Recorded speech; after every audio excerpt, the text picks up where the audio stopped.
Hello guys and welcome back. In today's video we will build a nice and simple diorama base for my Marder II from Tamiya. I hope you enjoy. For the base I will use some cheap EPS styrofoam cut into the right size using my hot wire cutter. But I won't be using just one piece of foam, but 3 pieces. This gives the base more height and makes the whole diorama look bigger. To glue them, I'm using a regular PVA glue and some toothpicks for extra stability. Applying the PVA glue over a large surface like here works great and should usually be all you need, but just to be safe, I put in a few toothpicks through all 3 layers in the end.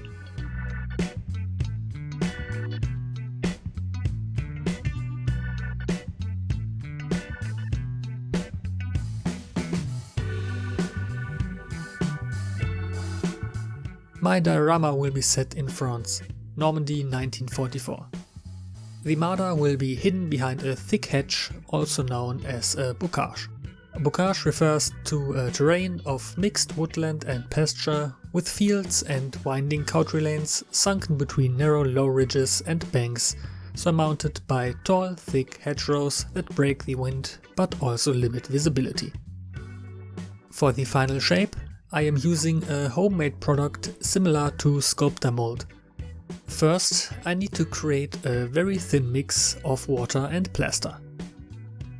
And into this stuff I put some previously shredded toilet paper to give everything the needed volume. I keep mixing them until all the plaster has been absorbed by the toilet paper and there is no dry toilet paper left. Then I can add it onto my diorama.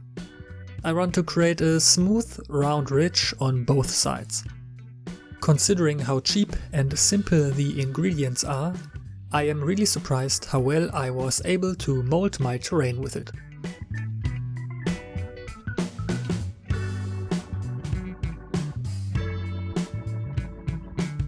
And by adding a bit more water, once it was in the right place, I could smooth the surface with my finger.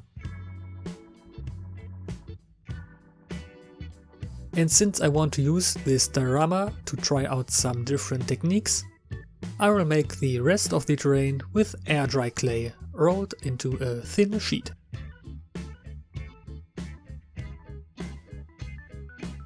To help the clay adhere to the foam, I am adding a thin layer of PVA glue. Then I just position the clay over my exposed foam and create a smooth transition with my finger.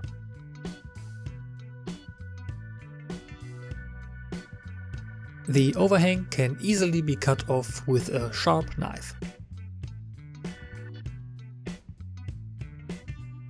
Now I repeat the same thing on the other side, where the pasture will be later.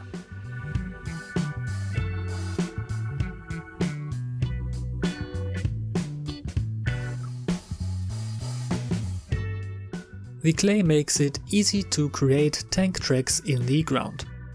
First, I use the actual model to get the right distance between the left and right side. I carefully press it into the soft clay to leave some marks on both sides. And luckily I have some spare tracks for the Panzer II, which this Marder is based on. I don't want to risk breaking my model when I have to press it into the clay, so I can use these instead. I can make the prints deep, since the entire surface will be covered with several layers later anyway.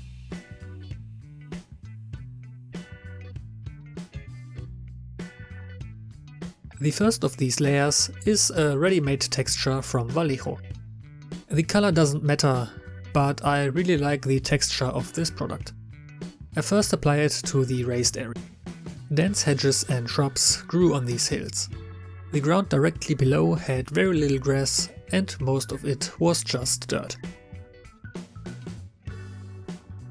I also decided to apply this texture to the entire pasture, although in the end there was practically nothing left to see.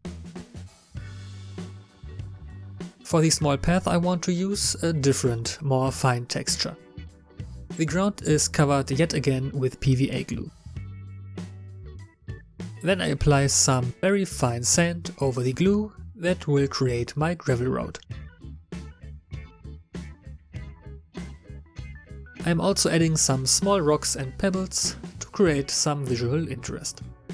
These would collect at the side of the road and less in the middle.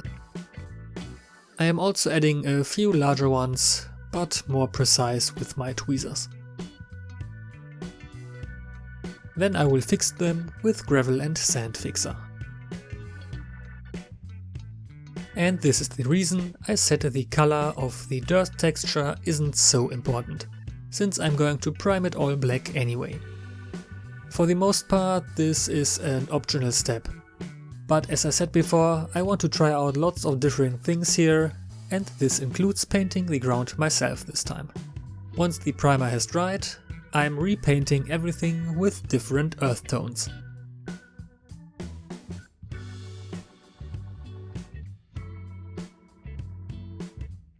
Since the ridge will be covered with lots of vegetation, I'm painting it in a darker color compared to the pasture to simulate shadows. The gravel road is painted in a lighter sand color, blended into the earth of my ridge.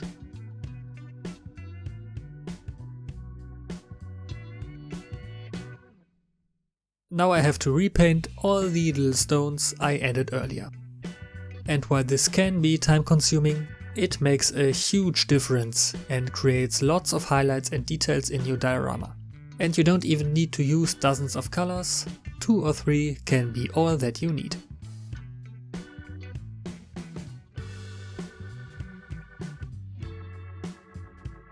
The next step gets a little messy. It's time to add the grass.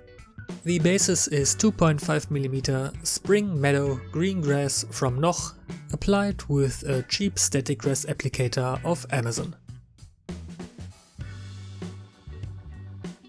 As you can see, PVA glue is a very versatile glue for dioramas, since I am also using it for the static grass.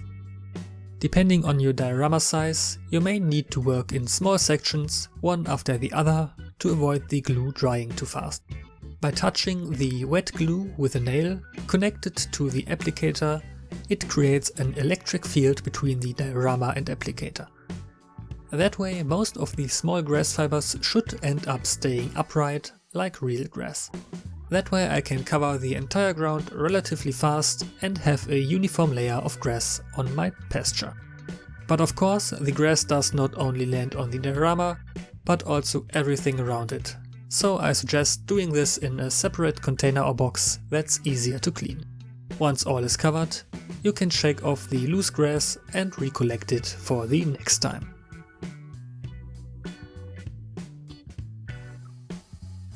Of course, the grass was torn up and turned over in the places where the tank drove. With a cotton swab, I can flatten my previously made tracks and remove some pieces of grass. Naturally, grass growing in the wild isn't the same height everywhere.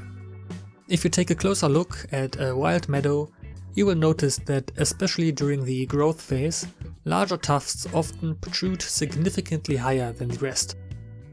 This is easiest created with small tufts of grass of varying heights. For extra hold, I use a drop of glue under each tuft. In my case, the current color of the individual grasses is not quite as important, as you will see later. I can also plant taller plants towards the hill, although I will do most of the work here later. A nice way to enhance these pre-made tufts is to add a few longer blades of grass to the center. I used a few pieces of a large paintbrush for this. And for something even more fancy, you can add a few grains of sand to the top to represent seeds or flowers. All of this gives the meadow a nice variety. As it is now, the grass is too bright for me and looks unrealistic with the darker tufts. So it's time for my airbrush again to blend everything together. For this, I use a darker shade of green, which I spray over the entire meadow. By applying more or less paint, I can achieve beautiful color gradients.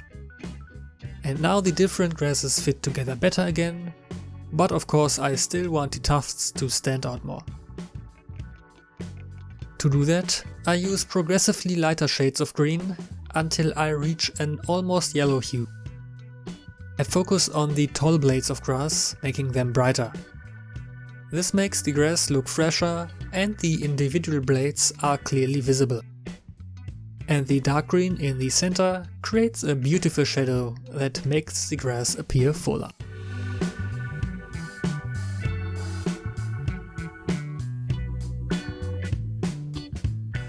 And to make the damaged grass in the tracks more noticeable again, I use a dark wash. This flows into all the deeper areas and under the surrounding grass to create even more shadows.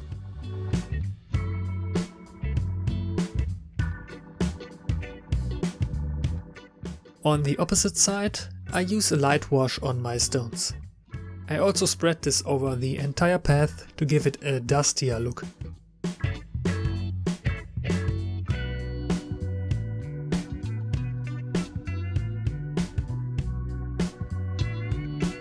And while the light wash is still wet, I can use the darker wash to create a soft transition between the path and the dirt. Using the wet blending method, the two colors blend naturally, creating natural transitions.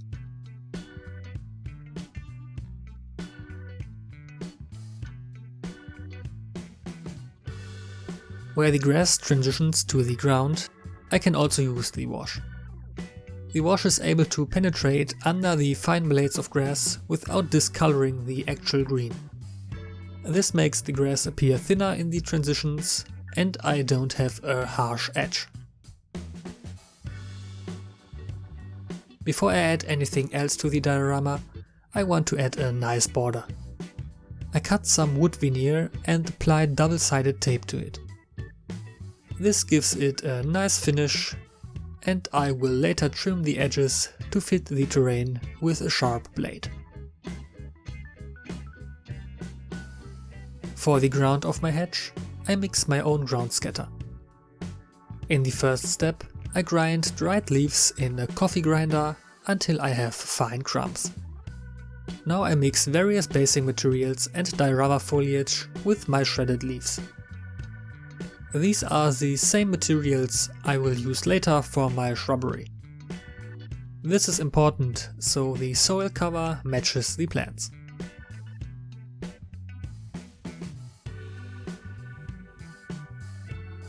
For small branches and roots, I cut some dried seagrass into small pieces. I collected this a few years ago on vacation at the beach. AK Interactive also offers this as a finished product, but it's quite expensive for the quantity. Now I spread my mixture over the entire ridge and a little on the adjacent grass and path. I used this to simulate fallen leaves and dead plants. Bare earth wouldn't look realistic, as these hedges are wild and not part of a well-maintained garden.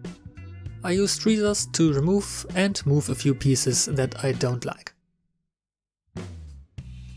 To securely connect the whole thing to the diorama, I drip everything with gravel and sand fixer. I still add a few tufts of grass under the hedge. But since they would receive significantly less sun, I use tufts that look dry and dead.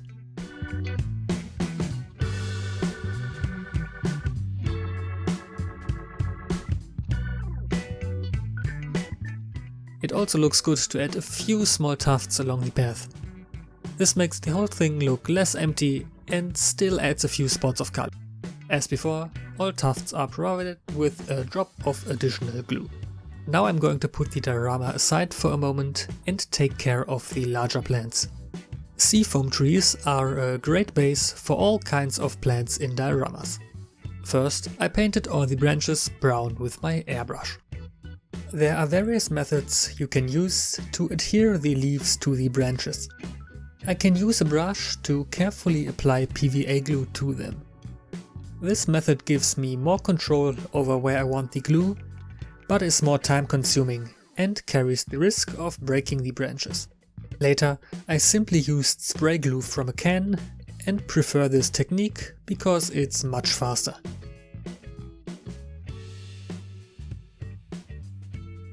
Then I take various foliage materials and scatter them over my branches. I limit myself to 3 or 4 different materials to ensure a good variety. If I use too many different plant varieties, the hedge will no longer look realistic. Variety is good, but not too much, and everything should still look like it belongs together. For additional stability, I spray the finished branches with clear varnish again at the end.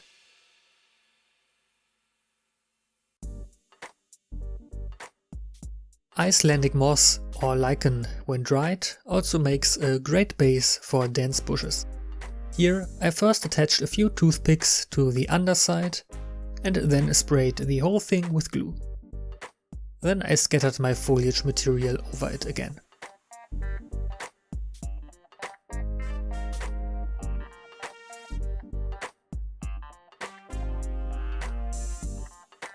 Now I can attach all my plants to the diorama. First, I need to drill a hole. I decided against using power tools for fear of destroying my diorama, so I will drill by hand. I will start with a larger tree. If you want to know how I made this and other trees, check out my tutorial after this video. I'm not gluing the tree in place right away, but rather attaching it loosely for now. I still need to test which position and rotation looks best. And the easiest way to do this is if I have the tank in its correct position on the diorama and can align the tree with it. Once I'm happy with the position, I glue the tree in place. To make the transition between the trunk and the meadow a little more beautiful, I glue a few longer tufts around the tree trunk.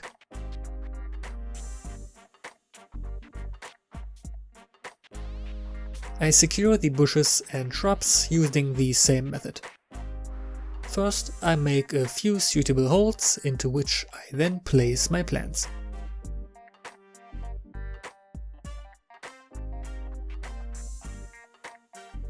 Little by little, my hedge is becoming fuller and denser. Here too, it is helpful to have the tank on the diorama from time to time to get an overview of how it all fits together.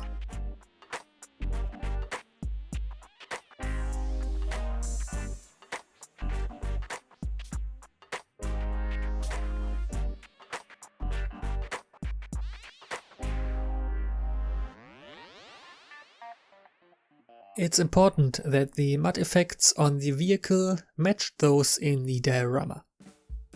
For the churned up earth, I use a ready-made product from AK Interactive. The slightly dried product from the lid is excellent for this, as it remains somewhat clumpy like ripped out lumps of earth.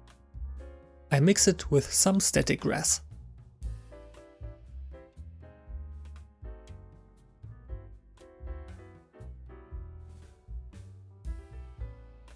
First, I spread the mixture into the tank tracks on the ground.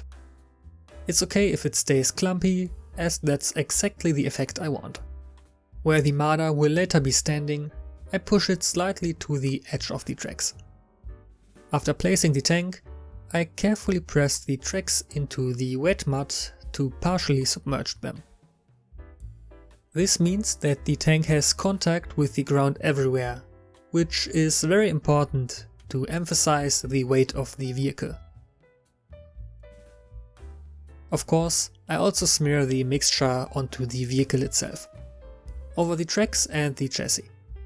However, it's still important to be careful not to apply too much mud and to keep it realistic. That's why I keep my mud effects rather minimal while building the model, so that when I make the diorama, I can add effects on top that match with my ground perfectly.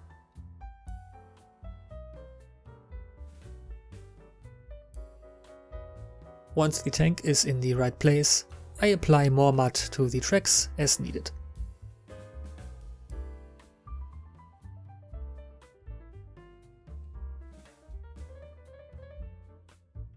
I can dilute the mud with a little water to create a wash. I now apply a thin layer of this to all parts that come in contact with the ground.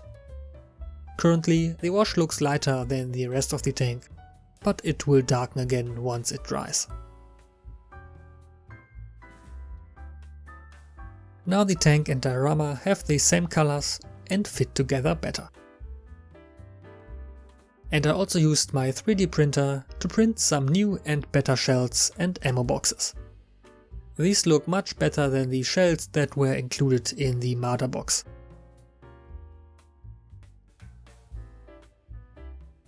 Painting them is quite simple. The shells are first primed with a gloss black, while the crates are all primed in regular black. Then the crates get painted in Vallejo's old wood as their base color.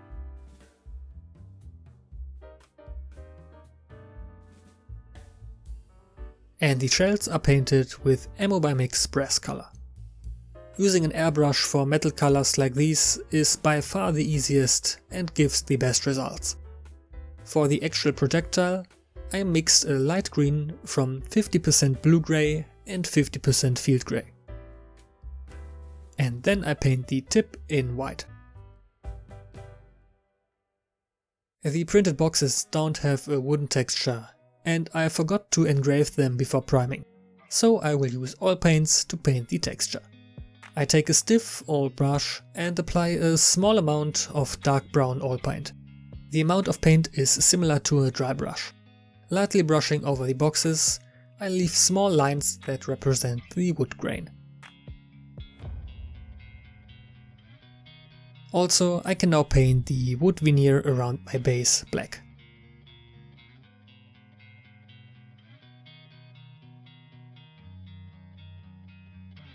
I also painted some figures for this diorama. 2 of them were included with the Marder, and the other 2 are from Tamiya's ammo resupply set. But I decided against filming it for this video, because the Marder figures are not that greatly detailed, which makes painting always a bit more challenging. There's still a lot of room for improvement in my figure painting skills, but for this diorama I think they turned out alright. Now all that is left is to add the figures and storage items to the diorama.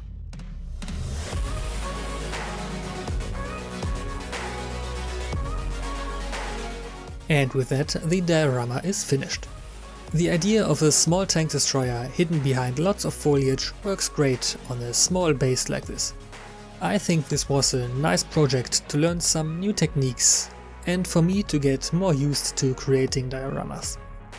I learned quite a few new things while making this, and I hope you did too. If you enjoyed this video, please leave a like and subscribe to never miss any future uploads. Any feedback or suggestions, let me know in the comments. Thank you all for watching, and see you next time.